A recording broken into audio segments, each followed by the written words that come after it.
प्रकाश सिंह बादल बहुत senior leader Punjab के मुख्यमंत्री के तौर पर, कभी मैं उनके साथ बैठा था तो मैं पूछ रहा था ये पैसे वाली बात, तो उन्होंने एक बहुत अच्छी बात बताई कि प्रशांत, ऐसा हो ही नहीं सकता है कि सत्ता में बैठा हुआ आदमी या सरकार कोई काम करना चाहे और पैसे की वजह से ना कर पाए। अच्छा, ऐसा हो ही नहीं सकता है। और उन्होंने एग्जाम्पल गिनाया प्रताप सिंह कैरो का, बिल्कुल, कि जब ग्रीन रेवोल्यूशन शुरू हुआ तो पंजाब में भी तो पैसे, पूरे देश के लिए ग्रीन रेवोल्यूशन हुआ, लेकिन सबसे ज़्यादा फायदा उसको पंजाब को मिला क्योंकि सरकार ने उसको सिंगल माइंडेड फोकस से किया कि नहीं, हमें एग्रीकल्चर में सेल्फ सफिशिएंट हो जाना है, पूरे देश के लोगों को खाने की दिक्कत ना हो, इतना अनाज सिर्फ पंजाब में पैदा करना है।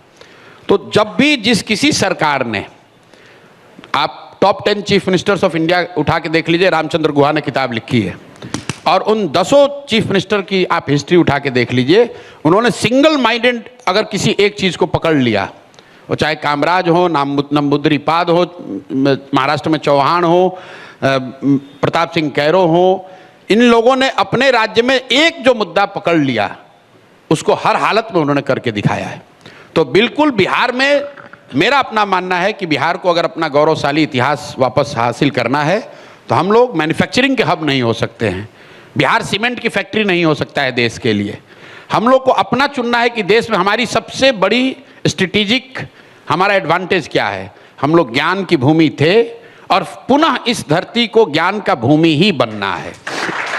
अब लोगों को समझ में नहीं आता कि भाई ये कैसे होगा। अरे भाई, अगर लोग इंजीनियरिंग करने के लिए पूरे देश से कर्नाटक जा सकते हैं, अगर आप उतने अच्छे इंजीनियरिंग कॉलेज बिहार में बनाएंगे तो पूरे देश के लोग यहाँ पढ़ने आएंगे। बिल्कुल बिल्कुल। तो मेरा पूरा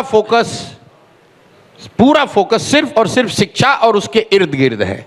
अगर बिहार से 5 लाख लड़कियां, 5 लाख बच्चियां नर्सिंग की ट्रेनिंग ले लें तो पूरे देश में आज जो आप केरला की नर्सेज देख रहे हैं वो बिहार की नर्सेज देखेंगे। उसके लिए हमको यहाँ सीमेंट की फैक्ट्री खोलने की जरूरत नहीं है।